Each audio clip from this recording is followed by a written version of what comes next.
I, Chris Walker, was standing in the kitchen and putting the finishing touches to tonight's dinner. My wife Paula went away for the weekend with her friends to celebrate the fact that they would all turn 30 in a few months, and I was looking forward to her coming home. We had been married for 5 years, and this was her last big event before the start of the next stage of our journey, the birth of children. Everything was planned. We just moved into our new home a few years ago. The house was old, but I did a lot of work to put it in order. Due to its poor condition, when we bought it, we made a good deal. I did most of the work myself, and, thanks to careful work, I was able to save most of the materials, which meant that we had a surprisingly large amount of funds in the house. Paula and I were an ordinary couple.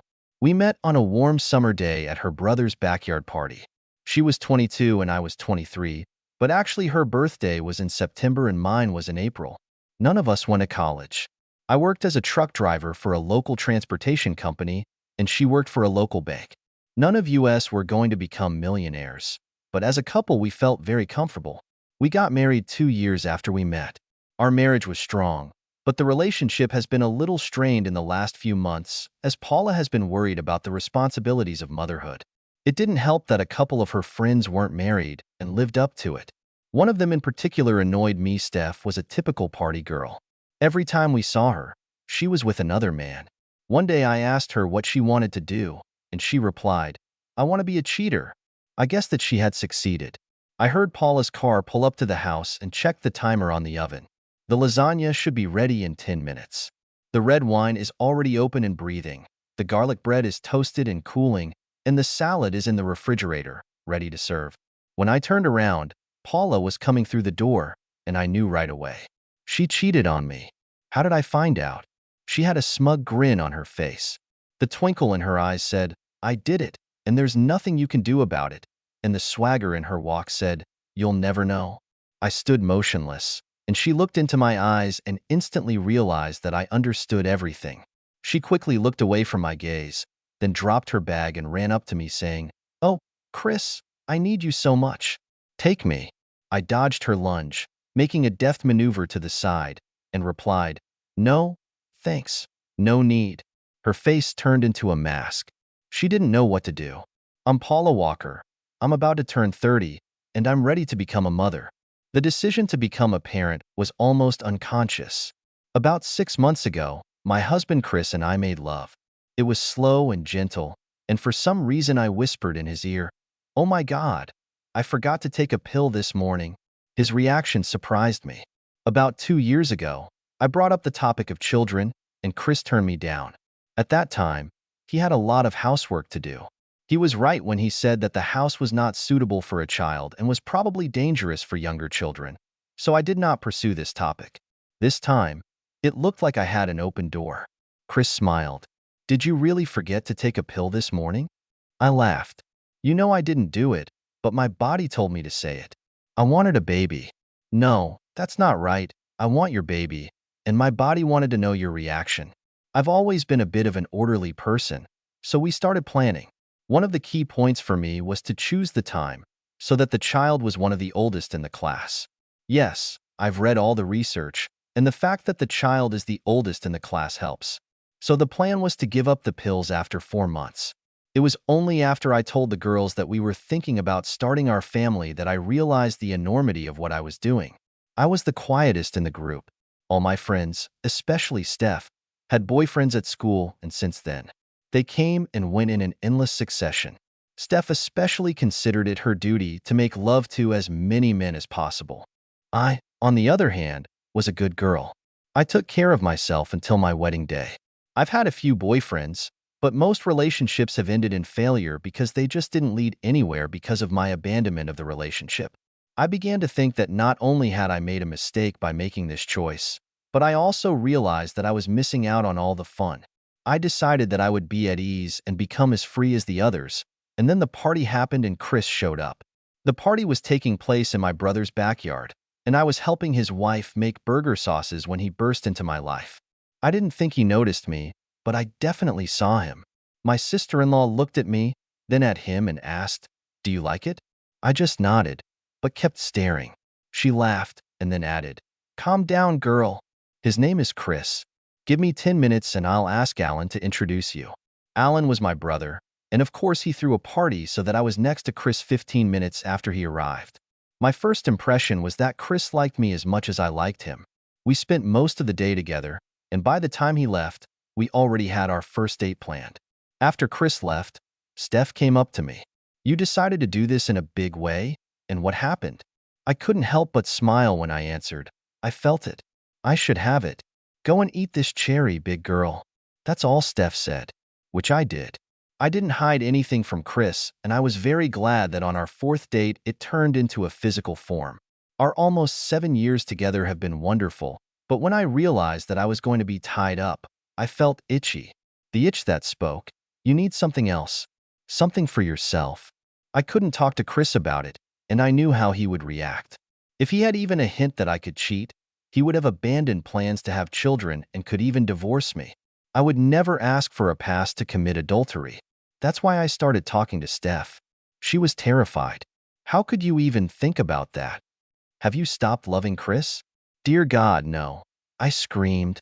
I love Chris. I want to create a family with him and be with him forever. This is what I want for myself. Something that shows that I can make more than one man happy with my body. I can't explain it, but I want to have the same memories as you have of other men. Chris has had many women before me, and I need more than one. Oh my God, Paula. You're crazy. Steph hissed, especially now. Why didn't you do it when you were alone? I hope you're still taking the pills, because if you do this and get pregnant by another man, it will be the biggest trouble of your life. Of course, I'm still taking pills. I stammered.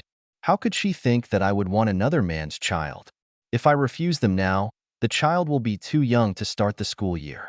No, I was planning to give it up in 4 months. And then an idea struck me. In 6 months, we are holding a grand celebration in honor of my 30th birthday.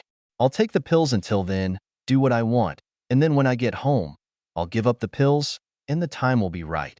I can even tell Chris that I'm putting it off for 2 months to make sure that even a premature baby is properly prepared for the school year. How long have you been planning this? Steph asked with disbelief in her voice. Since we decided to have children, will you help me? I begged. Do I have a choice? I suspect you'll do it, whether I help or not, but you'll definitely get caught if I don't help. That's why I'm asking you to forget about it. Stop taking the pills and get pregnant from Chris. You don't need it, and you'll regret it. I know you'll regret it. So the deal was done. Steph was going to invite a couple of her male friends to join us at a big birthday party. The other girls were as upset as Steph, but agreed to keep it a secret from Chris. I wanted everything to be perfect for the party. Ideally, I would have 2 different men, one on Friday and the other on Saturday. I told Steph about my idea, and she just shook her head, but said, "This is getting out of control. You've gone from 1 to 2. Of course, the guys are happy to use you on different nights, but I'm afraid for you." I was overjoyed, and realizing what I was planning brought me an amazing sense of satisfaction, especially at home when I snuggled up to Chris. I just felt smart. About 2 months before the party, something started to annoy me. I couldn't figure out what it was. Paula is usually full of stories about going out with the girls, and I expected that by this time she would have a complete plan of action. But I didn't have anything. Her calls to Steph were made away from me. Paula likes to walk, and she usually takes out the plans of the local national parks and shows me the route she plans. I didn't see anything. They told me the name of the hotel, but that was all. I usually heard about a spa, a sports center, and even bars and restaurants. I had a complete plan. I was also worried about other moments in our lives, the most notable of which was Paula's decision not to cancel birth control until after the party. Paula had a planning problem. She had fertility charts that she started compiling 2 years ago when she first mentioned having children. She had already studied the schools in the area and planned the time, so that the baby would be born just a few days after the date change when the child was supposed to go to school. She wanted the child to be as old as possible by the beginning of the school year. She even analyzed the probability of having a premature baby and decided that the risk factors for her during her first pregnancy were too small to take into account. But then, out of the blue, she changed her mind based on what she had already ruled out. It was completely out of character for her. So, why did she need to take pills during the party? She did not drink alcohol, did not smoke, and going to the gym or spa would not have affected her if she was in the early stages of pregnancy. I have also noticed changes in our daily lives. Our bed life had changed in a way that I couldn't pinpoint, but it definitely felt wrong somehow. It was like she was thinking about something when we were making love, or when we were just making love. Her attitude has also changed. She has become more harsh with me. She became more condescending, as if she had a secret and was enjoying it. I knew it was subconscious to her, but I could see and feel it. It told me that I needed to worry. The party was only a week away, and I couldn't wait. A few weeks ago, Steph introduced me to the men who were going to come with us, and I was, in general, impressed. I was completely absorbed in planning and making preparations and, to be honest, I tried not to notice Chris. I bought underwear. I was going to throw them away before I left the hotel. Chris hung around me while I was packing on Thursday night. I even had to send him away for milk. He looked like a little boy who had lost his puppy. Everything in the house remained the same. Something was wrong, but I couldn't figure out what it was. Paula was acting strangely, and I had a bad feeling about it. On Wednesday, everything went awry. SMS notifications about the use of bank cards are coming to my phone. Paula had an old card that she rarely used, but I still got an alert. Immediately after lunch, I received a message that $199.95 had been spent from this card at Victoria's Secret. This shocked me for several reasons. First of all, why did she use this card?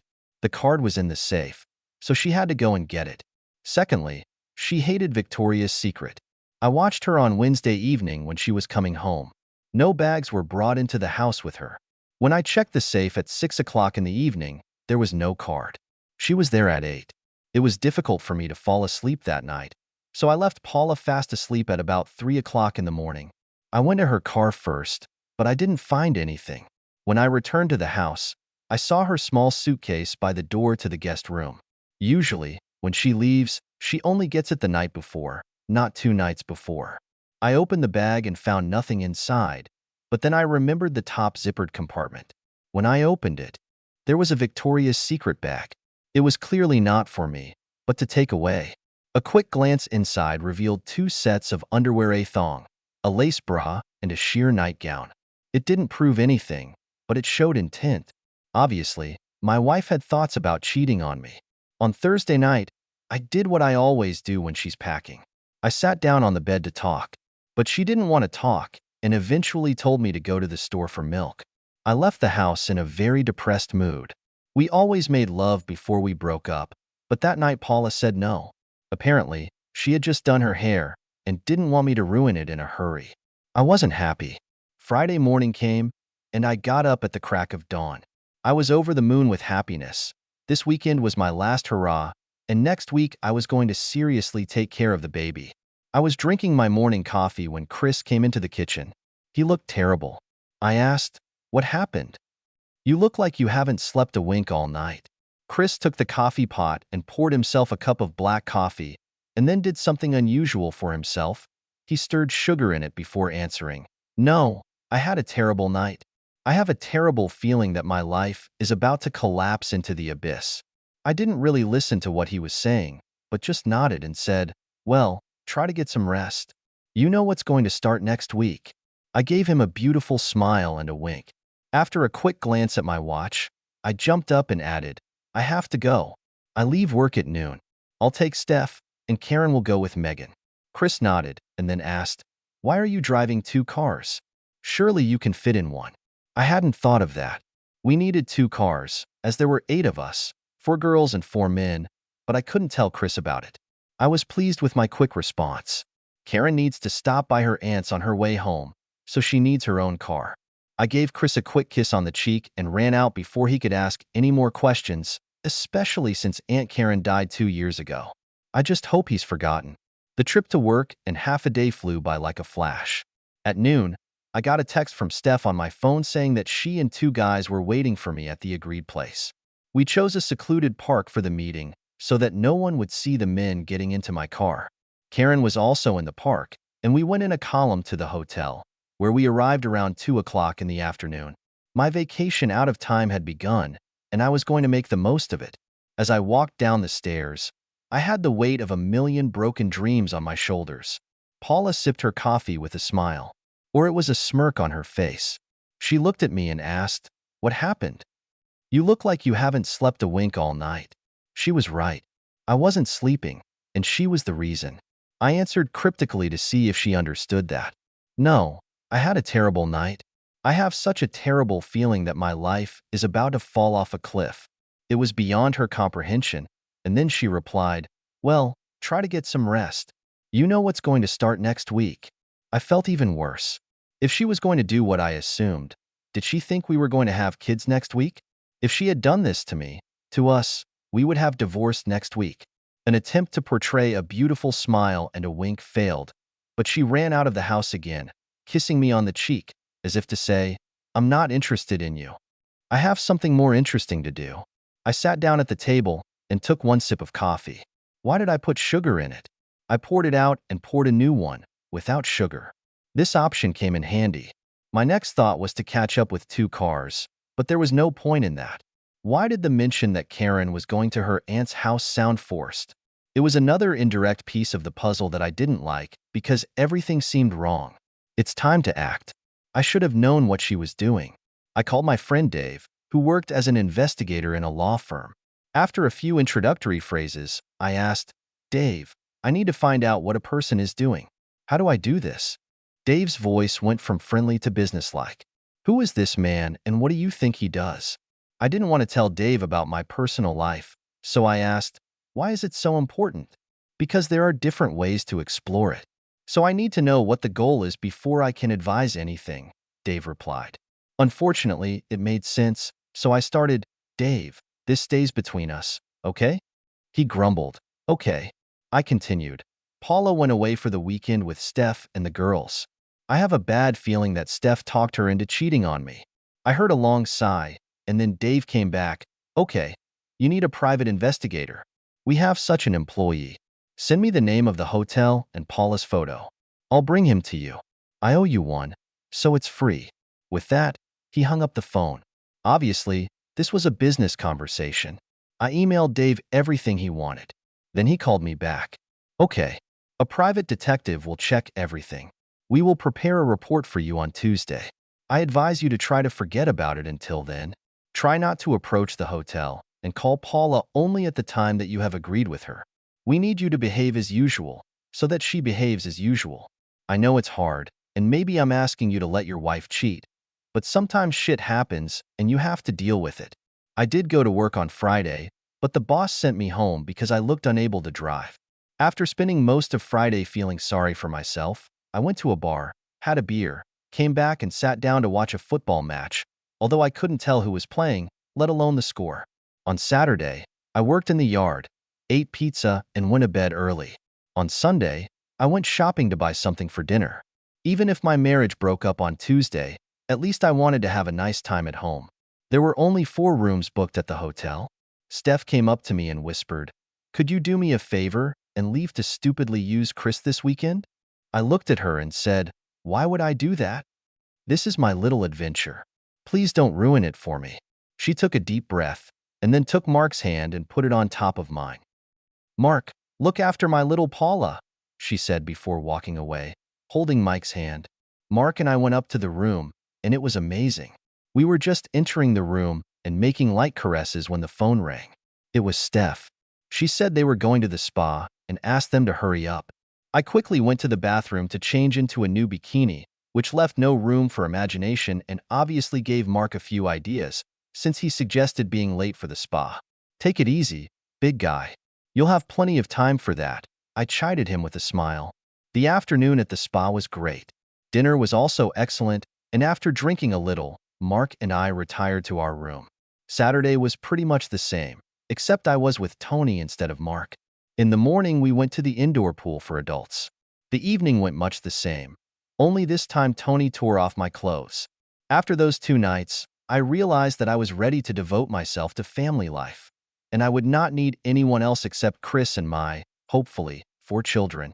I dropped Steph, Mark, and Mike off at the same place where I picked them up on Friday and arrived home around 4 o'clock in the afternoon.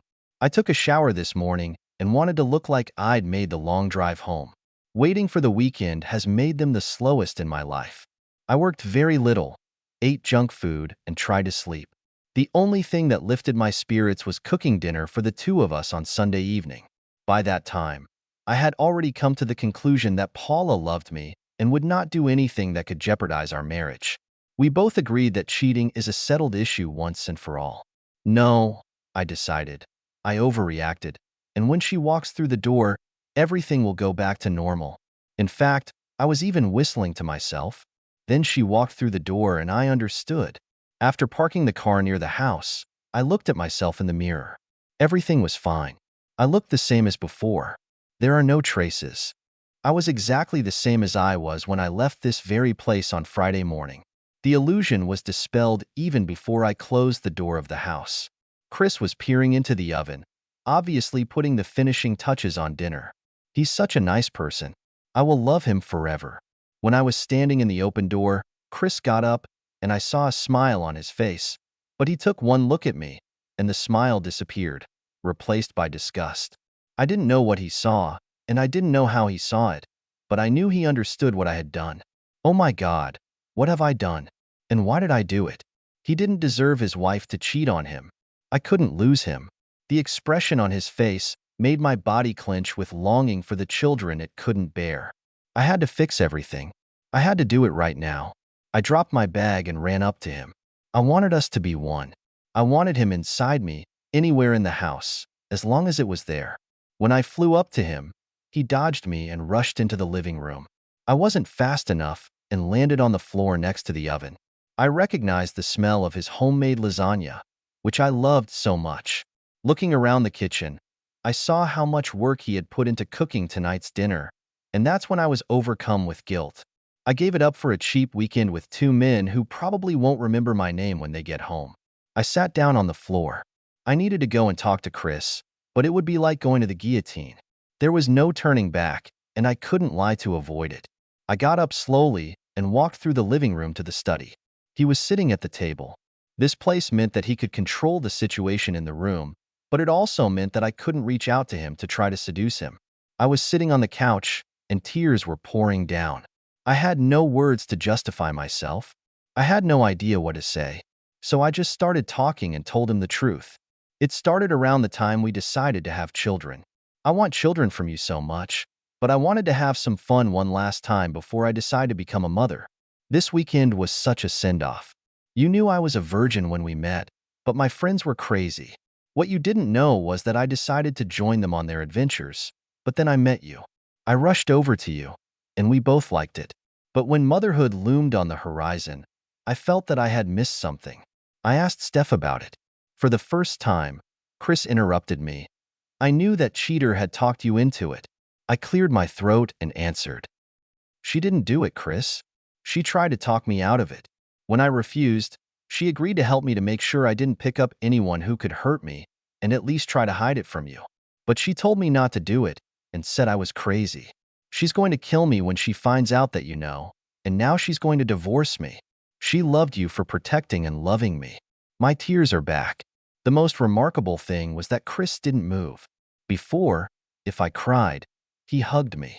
It didn't affect him today, and it didn't go unnoticed by me. Go on with your story, Paula, Chris announced. So, we were accompanied by 4 men. I hate to tell you this, but you deserve the truth. I had one on Friday night and another on Saturday. It was just different, and it struck a chord with me. I'm sorry I did that. I'm sorry for embarrassing you in front of our friends. And even though it doesn't mean anything, I'm sorry that I got caught and ruined what we had. I sat motionless and stared at the floor, hoping that Chris would tell me that he had forgiven me, but knowing that a blow was about to fall on my marriage and my happiness. Chris was staring at me so intently that I could feel it, but I resisted the temptation to raise my head. I knew that I would see something terrible on his face and in his eyes. I knew his words would have cut me to the quick. You've been weird with me for months. I took a deep breath.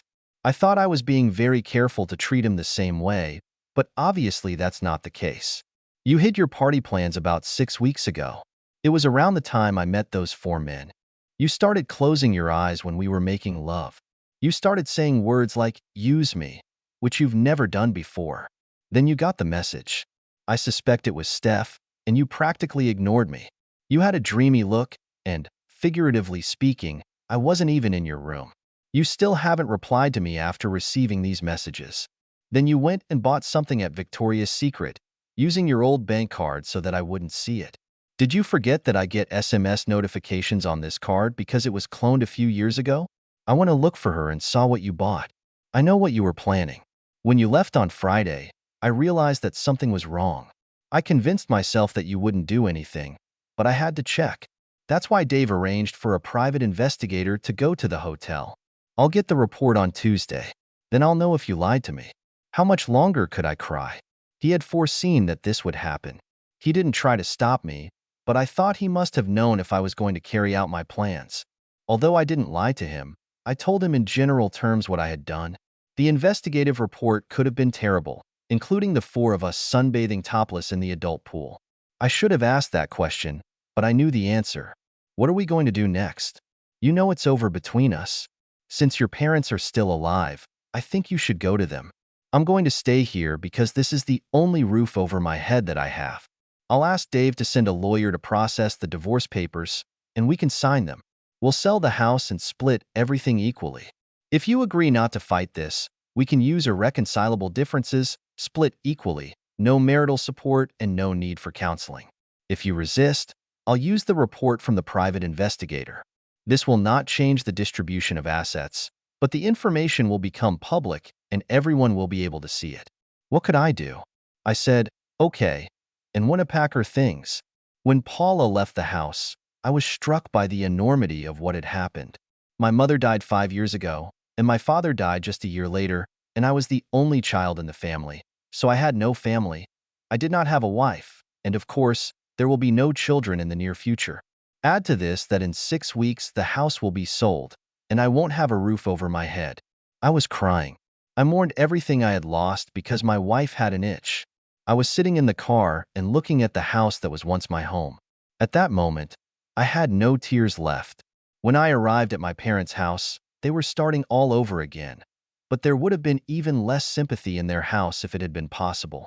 As I was leaving, I called Steph. Steph, he knew. I was sobbing into the phone, and the tears started running down my cheeks again. Oh shit. I told you it was a terrible idea, and getting caught was always the biggest problem. How did he know? That was Steph's main concern. He received a text message saying that I was shopping at Victoria's Secret. He was so suspicious that he hired a private investigator to go to the hotel. I screwed up. I told him the truth, but without the details. If he sees what I did and how I was dressed, it's over. Even the slim chance that he will forgive me will disappear with this report. There will be no turning back. Oh my God. Steph, what have I done?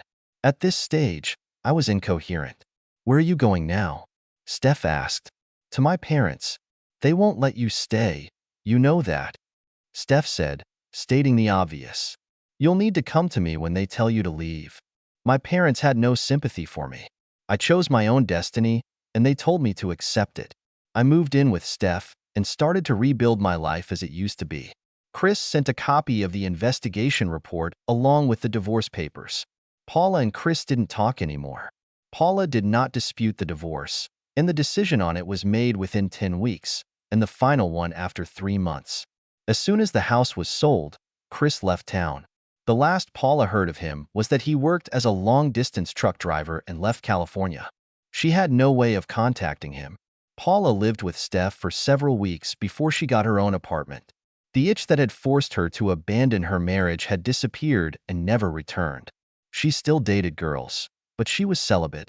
She longed for Chris to come back and everything would be fine. She wanted to whisper in his ear, "I don't take pills anymore." Only this time she wanted the statement to be sincere. Deep down, she knew that this would never happen and that she would never be with Chris again. Now she was saving herself for her husband, and if he wasn't around, she wouldn't have anyone. End.